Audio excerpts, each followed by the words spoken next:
जिक्र करेंगे। और आज एक बार फिर 50,000 के करीब केसेस सामने आए हैं, जहां पर दुनिया भर के अंदर बड़ी तादाद में मुतासरीन सामने आए हैं। वहीं मुल्क के अंदर भी कोविड-19 का कहर जारी है। कोरोना वायरस के कहर ने अब तक करीब 15 लाख लोगों को मुतासिर किया है। पूरे देश के अंदर, पूरे मुल्क के अंदर इस वक्त की सूरत हाल इंतहाई नाजुक और 15 लाख के करीब कोरोना मुतासरीन की तादाद पहुंच चुकी है। ये एक रियासत की नहीं, दो रियासतों की नहीं, बल्कि मुख्तलिफ रियासतों और मरकजी इलाकों का हाल हम आपको बता रहे हैं। और मुल्क के अंदर जहां पर 15 लाख के करीब केसेस पहुंचने वाले हैं, तो दूसरी तरफ 33,000 से ज्यादा लोग अब तक इस वायरस से अपनी जान गंवा चुके हैं। सबसे मुतासर रियासतों में से एक महाराष्ट्र, जहां पर सैकड़ों पुलिस एहलकार कोरोना पॉजिटिव पाए गए हैं। बड़ी खबर, इस वक्त मुल्क के अंदर कोविड-19 का कहर जारी है और इस कहर ने अब तक कई लोगों की जान ली है। 33,000 के पार आंकड़ा पहुंचा है। और इतना ही नहीं, इसके साथ साथ आपको ये भी बताते चलें कि लगातार जो संक्रमितों की संख्या है, जो तादाद है, वो कुल मिलाकर 15 लाख तक जा पहुंची है।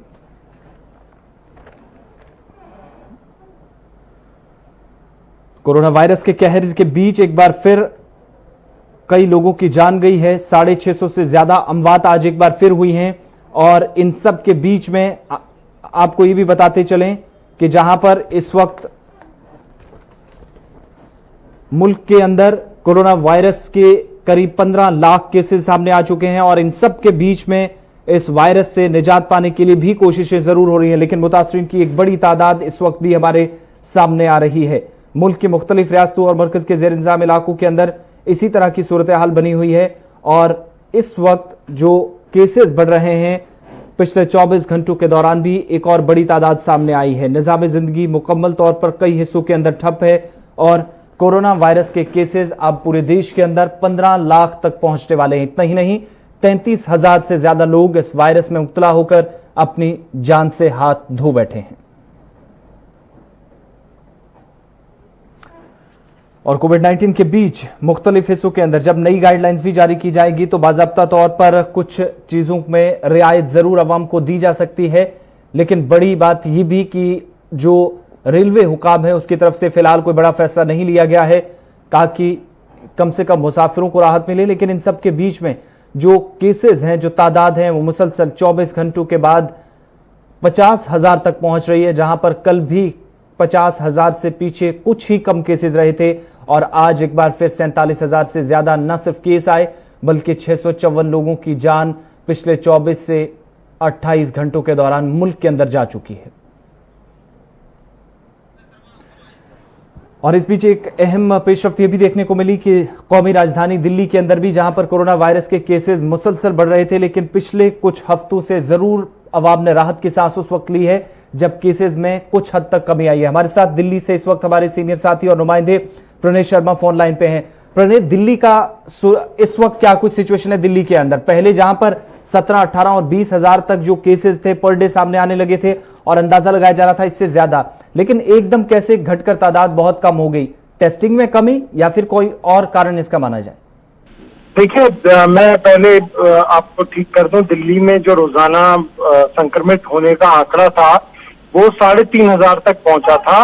और तभी जो परेशानी थी सरकारों की वो बढ़ गई थी। और मनीष सिसोदिया का बयान सामने आया था कि जुलाई के आखिर तक 5.5 लाख तक जो मामले हैं वो सामने आ जाएंगे। लेकिन बड़ी राहत की बात यह है कि दिल्ली में रोजाना जो अब संक्रमण का आंकड़ा है वो कम होता जा रहा है। अहम बात ये भी है कि ना सिर्फ ये आंकड़ा कम हो रहा है, बल्कि जो रिकवरी रेट है उसमें एक बड़ा उछाल देखने को मिल रहा है। और रिकवरी रेट की अगर हम बात करें तो इस वक्त 89% तक पहुंच चुका है, जो कि अपने आप में एक बहुत बड़ा रिकवरी रेट है। और निश्चित तौर पर उसका जो फायदा है वो आम जनता को मिल रहा है, क्योंकि उन्होंने एक राहत की सांस ली है। पहले जहाँ पे बहुत ज्यादा खौफ का माहौल जो था वो बन गया था, वो उसमें अब लोगों ने निश्चित तौर पर एक बड़ी जो राहत है वो ली है। इसके अलावा जो पेशेंट्स रिकवर्ड होने का सिलसिला है, अगर हम कल की बात करें तो कल जो आंकड़ा था वो अपने आप में 2 महीने के बाद वो आंकड़ा आया था, जिसमें करीब 650 जो पेशेंट्स थे वो सामने आए थे। तो ये इतने कम आंकड़ा करीब 2 महीने के बाद है जब ये आंकड़ा सामने आया हो। तो मौजूदा अगर स्थिति जो आपने सवाल किया था कि इसके पीछे वजह क्या है, तो इसके पीछे निश्चित तौर पर वजह वही है जो आप बता रहे हैं कि दिल्ली के अंदर जैसे कल आंकड़ा आया 613। अहम बात यह है कि जो रैपिड एंटीजन टेस्ट हो रहे हैं राजधानी में वो सबसे अधिक हैं किसी भी राज्य की तुलना की अगर हम बात करें तो। और जहां पर मुख्यमंत्री ने खुद इस बात की जानकारी दी थी, जहां पे पहले 100 में से 35 लोग संक्रमित हुआ करते थे, वहां पर अब 100 में से 5 लोग संक्रमित हो रहे हैं। तो आप इस बात अंदाजा लगा सकते हैं कि दिल्ली में जो हालात हैं वो फिलहाल नियंत्रण में है। अहम बात यह भी है कि बड़ी संख्या में जो बेड्स हैं वो खाली हैं, चाहे आइसोलेशन सेंटर्स की बात करें या अस्पतालों की बात करें, तो उस लिहाज से भी जो ये कहा जा सकता है अभी कि जो स्थिति है वो अंडर कंट्रोल है। एक चीज और भी यहाँ पर जानने वाली है प्रणय शर्मा की जो मौजूदा परिस्थितियां उनको देखते हुए एडमिनिस्ट्रेशन कह रही है और खुद अरविंद केजरीवाल कल कह रहे थे कि पूरे इंतजामात हैं उनके पास, अभी घबराने वाली कोई ज्यादा जरूरत नहीं है। लेकिन इन सब के बीच में जब केसेस इतने ज्यादा आ रहे थे तो अब किसी हद तक राहत मिली है, और क्या ये माना जाए कि आने वाले कुछ दिनों के अंदर दोबारा राहत जरूर दी जा सकती है, लॉकडाउन को और नरम किया जा सकता है?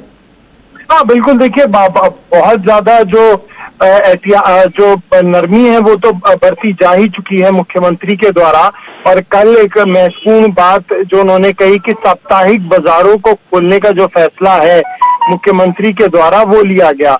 अब तक पिछले 4 महीने से दिल्ली में लगने वाले अलग अलग साप्ताहिक बाजार पूरी तरह से बंद थे और अब उन्हें खोला जा सकेगा, अब उन पर कोई पाबंदी नहीं होगी। साथ ही में एक वेबसाइट को भी उन्होंने लॉन्च किया जिसके जरिए जो बेरोजगार व्यक्ति हुए हैं इस लॉकडाउन के दौरान वो रोजगार प्राप्त कर सकेंगे। तो कोशिशें की जा रही हैं सरकारों के द्वारा कि मौजूदा जो स्थिति है वो पहले के मुकाबले और बेहतर हो सके। देखने वाली बात यही होगी कि आने वाले समय में क्या कुछ चीजें, नतीजे सामने देखने को मिलते हैं। बहुत बहुत शुक्रिया तफसीलात फराहम करने के लिए। कौमी राजधानी दिल्ली के अंदर भी जहां पर गुज़श्ता दिनों 3,500 के करीब केसेस गए थे, अंदाजे के मुताबिक 5 लाख से ज्यादा केसेस इस जुलाई के आखिरी जो दिन होंगे या जो चल रहे हैं उनमें आ सकते हैं। इस तरह का अंदाजा जरूर सरकार की तरफ से लगाया गया था। लेकिन इन सब के बीच में अब हम ये देख रहे हैं कि लॉकडाउन में कई मकामात पर सख्त सिक्योरिटी के बीच भी हालांकि नरमी भी बरती गई है, लेकिन सिक्योरिटी की इजाफी नफरियां कई मकामात पर नजर आती हैं। और कोविड-19 का कहर दुनिया भर के साथ साथ हिंदुस्तान की तमाम रियासतों के अंदर देखा जा रहा है। हर रियासत से कोविड-19 के पेशेंट्स निकले हैं और इतना ही नहीं, अब तक 33,000 से ज्यादा लोगों की मौत हो चुकी है।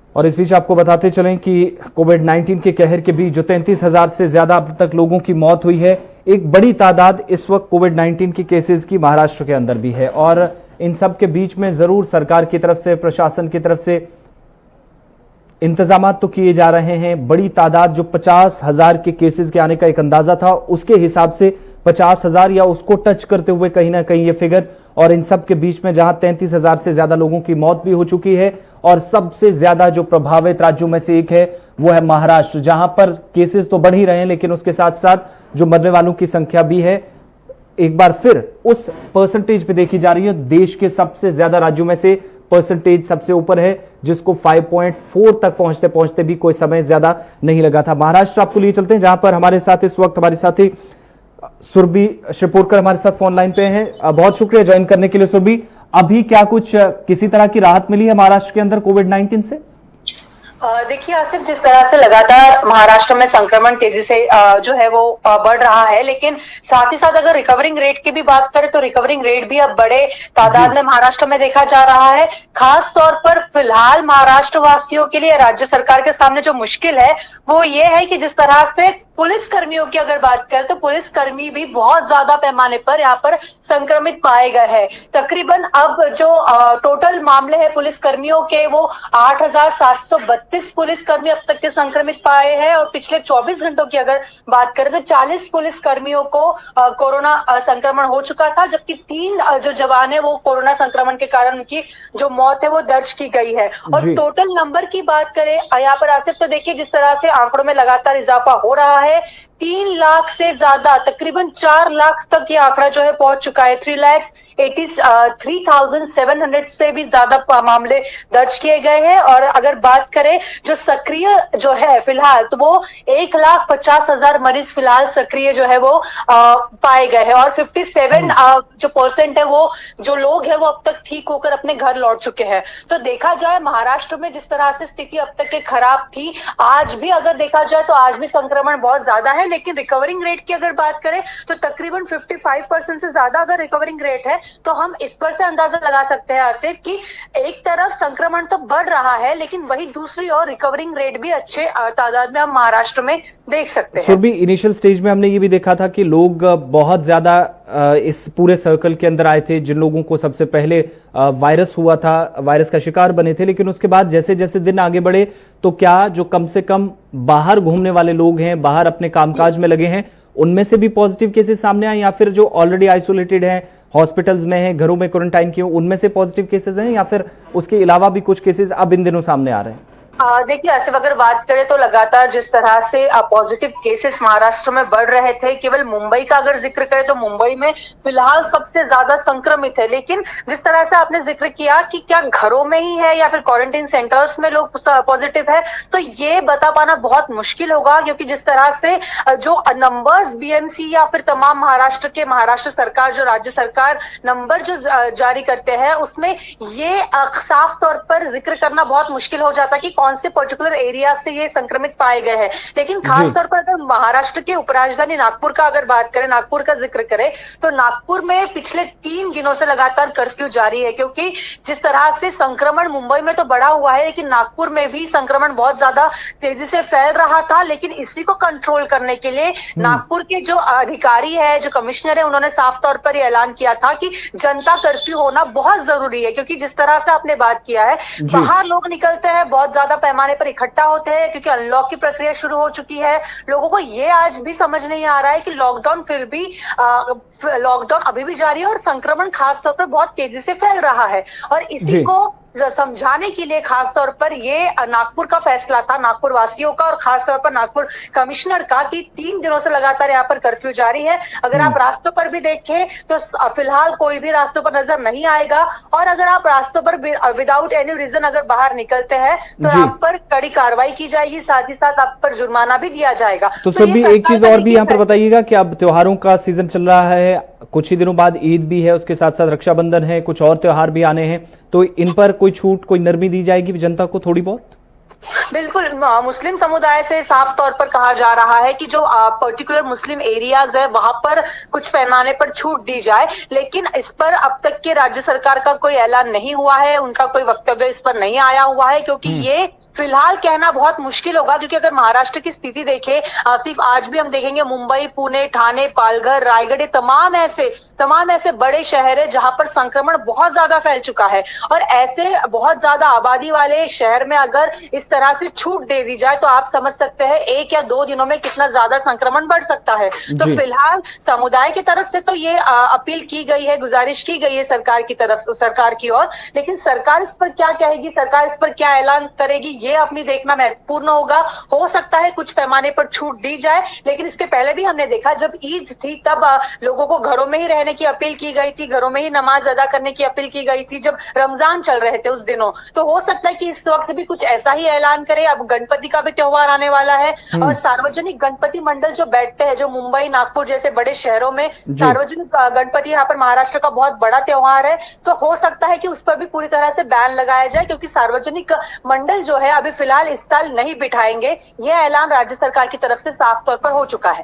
बहुत बहुत धन्यवाद तमाम जानकारी के लिए। महाराष्ट्र से हमारे साथ सुरभि थी, जहां पर आज एक बार फिर 24 घंटों के दौरान याद रखिएगा कि एक बड़ी तादाद पुलिस एहलकारों की कोरोना वायरस की चपेट में आई है और अब तक ये तादाद लाखों में जहां पहुंची है, बल्कि करीब 4 लाख जो सुरभि बता रही थी केसेस इस वक्त यहां पर पहुंचने वाले हैं। मरने वालों की तादाद भी मुसलसल बढ़ रही है और जिन 500 से 600 लोगों की जान रोजाना जा रही है उन सब के बीच में इस वक्त सबसे ज्यादा जो नजरें हैं वो महाराष्ट्र पर, वहां से सबसे ज्यादा अमवात दर्ज की गई हैं।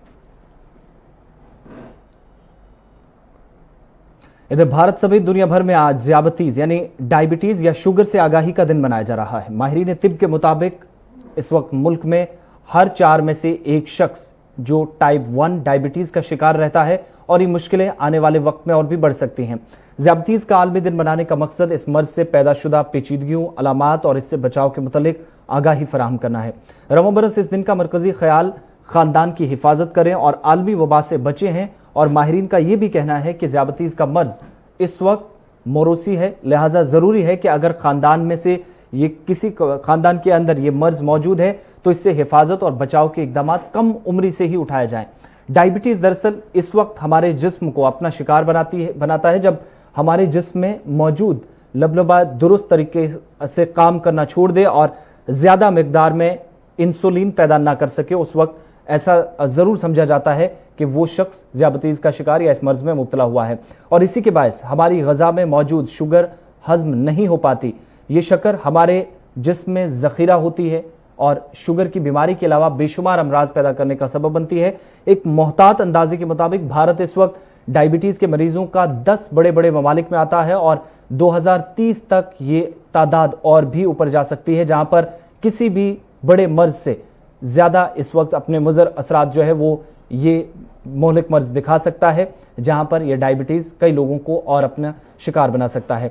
डायबिटीज़ की कई अलामात हैं जिनमें पेशाब का बार बार आना, वज़न का घटना, बार बार भूख लगना, पाँव में जलन और इस बीच सन शामिल होना, ये तमाम चीज़ें जो अलामात हैं। इन सब के बीच में दिल्ली के अंदर आज वज़ीर सेहत डॉक्टर हर्षवर्धन की मीटिंग हुई और उनकी तरफ से आज लोकसभा स्पीकर ओम बिरला को तमाम तफसीलात फराहम की गई। वजारत सेहत के दीगर आला अफसरान भी उनके हमरा इस मीटिंग में रहे और वर्चुअल कॉन्फ्रेंस होने वाली इस मीटिंग के जरिए आज मुल्क के अंदर डायबिटीज़ के जो अब तक के आंकड़े हैं और इस खतरनाक बीमारी से जिसका मुस्तकबिल में और भी खतरा ज़्यादा नजर आता है, इसके लिए आज तबादला ख्याल हुआ, क्या कुछ हिकमत अमली तैयार करने की ज़रूरत है, उस सब पर बातचीत हुई। और इस बीच आज के दौर में डायबिटीज़ दिल, खून की नालियों, गुर्दों, आंखों, असाब और दीगर अज़ा को मुतासिर कर सकता है। इस मौजी मर्ज की अहम वजह गैर मुतहरिक तर्ज ज़िंदगी यानी इम्बैलेंस लाइफ, जिसमें गैर सेहतमंद ग़ज़ाई आदात शामिल हैं। माहिरीन का यह भी कहना है कि डायबिटीज़ से बचने के लिए इंटरनेशनल जो डायबिटीज़ फेडरेशन की हिदायत है उसके मुताबिक कम खाएं और ज़्यादा चलें पर संजीदगी से अमल किया जाना चाहिए, तभी डायबिटीज़ से बचा जा सकता है, जिसका आज आलमी दिन मनाया जा रहा है। इस बीच माहिरीन का यह भी कहना है कि वालिदैन 5 साल की उम्र से ही बच्चों को फास्ट फूड और सोडा मशरूबात से परहेज कराना शुरू कर दें ताकि मुस्तकबिल में उन्हें इस बीमारी में न जूझना पड़े या इसमें न फंसे। ये वजन में इजाफे का सबब बनते हैं माहिरीन के मुताबिक। और मोटापा टाइप 2 डायबिटीज़ की अहम वजूहात में से एक वजह यह भी है जब बच्चे 5 साल की उम्र से पहले ही फास्ट फूड का इस्तेमाल बड़े पैमाने पर करते हैं। माहिरीन के मुताबिक स्कूल की सतह से ही डायबिटीज़ की तशखीस और इलाज के लिए कौमी सेहत पॉलिसी में इस्लाहात की ज़रूरत है, क्योंकि बरवक्त तशखीस और फौरी इलाज ही इस बीमारी के बायस लाख होने वाली पेचीदगियों से बेहतर तहफ़्फ़ुज़ फराहम कर सकते हैं।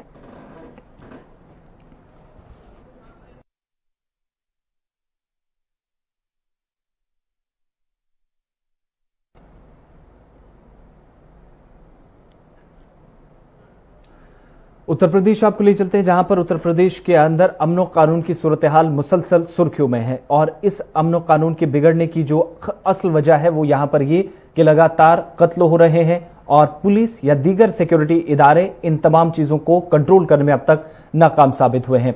गुज़श्ता दिनों जहां पर एक बच्चे को अगवा किया गया और उनके वालिदैन से एक बड़ी रकम मांगी गई, फ़ोन पर धमकियां दी गई, उसके बाद बच्चे की जान ज़रूर बचाई गई, लेकिन ताज़ा मामला उत्तर प्रदेश रियासत के गोरखपुर ज़िले का है, जहां एक 6 साला बच्चे को अगवा किया गया और उसके बाद कत्ल कर दिया गया। दरअसल वालिदैन से 1 करोड़ रकम की मांग की गई थी और ऐसे में जब वालिदैन की तरफ से मजबूर होकर यह कहा गया बच्चे के वालिदैन जो 6 साल का बच्चा था कि उनके पास इस वक्त कोई जरिया मुआश नहीं है, लिहाजा वो उनके बच्चे को सलामती के साथ हिफाजत के साथ घर पहुंचाए।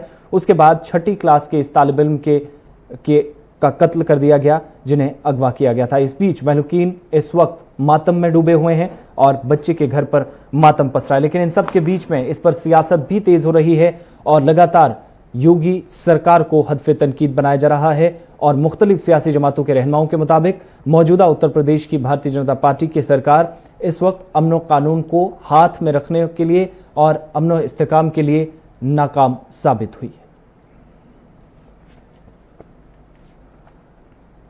जिन लोगों का नाम बताया है उन लोगों को तो हम जान लीजिए जान ही नहीं रहे हैं। उन लोगों से मेरी कोई दुश्मनी नहीं थी। अब वो लड़का था, अब उससे क्या संबंध था क्या नहीं था उसके बारे में हम नहीं बता पाएंगे। आपसे फिरौती भी मांगी गई थी? हाँ मांगी गई थी। क्या हो रहा था? कितने की? 1 करोड़। क्या लग रहा है, आप पहचान पा रहे हैं जो नाम उन लोगों ने बताया या कुछ गाँव के? एक गांव का लड़का जो है वो हरिजन बस्ती का लड़का है, उसको तो पहचान रहे हैं। बकिया ये जो बंगला का बता रहे हैं लोग, इन लोगों को भी अब सामने आप पड़े तो हो सकता है पहचान कर ले। घटनाक्रम ये हुआ था कि बच्चा कल जो है 12 बजे गायब हुआ था। ये परिजनों के कहने के हिसाब से 3 बजे के आसपास इनके पास जो है एक नंबर से जो है कॉल आई थी। 5 बजे इन्होंने जो है 100 नंबर पे सूचना दी थी और पुलिस को सूचना दी थी। तो तभी से जो है हम लोग लगातार लगे हुए थे। उसके बाद जो है आज जैसे कि आप लोग जानते हैं कि बच्चे की डेड बॉडी जो है बरामद हुई।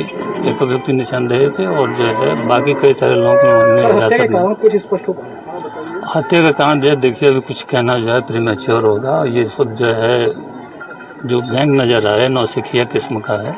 अब आगे जो है हम छानबीन के बाद ही आपको जो है। सर ये लोकल रहने वाले गोरखपुर के या बाहर से आए थे अपहरण करने? ये इसी गाँव के हैं? ना जो है ये लोकल ही है। ये जो है बाहर से ये कोई पेशेवर जो है गैंग नहीं है। भारतीय जनता पार्टी के कौमी सदर जेपी नड्डा ने आज कहा कि आवाम तक रसाई के लिए तमाम मुमकिन इकदाम मरकजी सरकार और मुख्तलिफ रियासती इंतजामिया की जानिब से किया जा रहा है, जहां पर उनकी सरकार इस वक्त इक़्तिदार में है। उनने पार्टी कारकुनान से खिताब करते हुए कहा कि संगीन सूरत हाल में भी वो अवामी मसाइल को तरजीह बुनियादों पर हल करने की कोशिश जारी रखें ताकि मौजूदा लॉकडाउन के दौरान उन्हें मुश्किलात से निजात मिल सके। जयप्रकाश नड्डा आज पार्टी कारकुनान से तुलामा उत्तराखंड में नए पार्टी दफ्तर के इफ्तिताह के मौके पर खिताब कर रहे थे। उनने वीडियो कॉन्फ्रेंसिंग के जरिए दफ्तर का आगाह किया और पार्टी कारकुनान से खिताब वीडियो कॉन्फ्रेंसिंग के जरिए किया।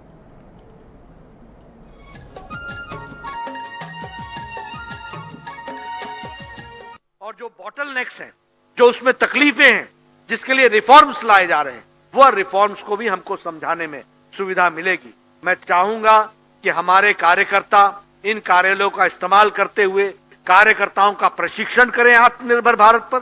हमारे कार्यकर्ता आत्मनिर्भर भारत की बारीकियों को समझे और आत्मनिर्भर भारत की बारीकियों को समझ करके नीचे जिन लोगों को इसकी सुविधा पहुंचनी है उनको आप सुविधा दिलाने में एक सफल सहयोग करें। ये मेरा आपसे निवेदन है, ये मैं आपसे कहना चाहता हूं। मित्रों, जब मैं झारखंड की बात करता हूं तो मैं पिछले कुछ समय को भी याद करता हूं और आज के समय को भी याद। यहां खबरें आ रही हैं, जब मैं झारखंड का पेज पलटाता हूं तो मैं देखता हूं कहीं उग्रवाद, कहीं नक्सलाइट्स का अटैक, कहीं लोगों का अपहरण होना, कहीं दिन दिहाड़े मारे जाना, कहीं लूट, कहीं डकैती, कहीं अपहरण। आज झारखंड लॉलेसनेस का दूसरा रूप बन गया है, उसका दूसरा नाम हो गया है। नक्सलवाद जो दिखाई नहीं देता था, जिसको प्रायः समाप्त कर दिया गया, सारे प्रदेश में लोग आराम से घूम सकते थे, आज नक्सलवाद का प्रकोप इतना बढ़ गया है, सारे लोग जो झारखंड छोड़ करके चले गए थे वो झारखंड के अंदर फिर से आकर के और वो दंदना रहे हैं, वो मस्त हैं। ये तभी होता है जब शासक कमजोर होता है, ये तभी होता है जब शासक बेपरवाह होता है, ये तभी होता है जब शासक को जनता की तकलीफ समझने में की इच्छा नहीं होती। मित्रों, ऐसी सरकारों को लॉक स्टैक और बैरल हमको, और ये प्रजातांत्रिक तरीके से हमको जनता के बीच में जाना चाहिए, लोगों को बताना चाहिए। आज भ्रष्टाचार इंडस्ट्री बन गई है, ट्रांसफर एक इंडस्ट्री बन गई है। इस पोस्ट का तबादले का इतना पैसा, इस पोस्ट के तबादले का इतना पैसा, खुलेआम ये धंधा चल रहा है। ये ट्रांसफर एक इंडस्ट्री बन चुकी। एक जो हमारा अच्छा शासन था वह शासन समाप्त हुआ है और एक तरीके से जिसको कहें गुंडे और जो ऐसे एलिमेंट्स हैं जो समाज विरोधी तत्व हैं, वो आज दंदना रहे हैं और शासन मूक दर्शक बना हुआ, कहीं कहीं सहयोग कर रहा है, कहीं कहीं केसों को दबाने का प्रयास कर रहा है। उर्दू खबरनामा जारी रहे।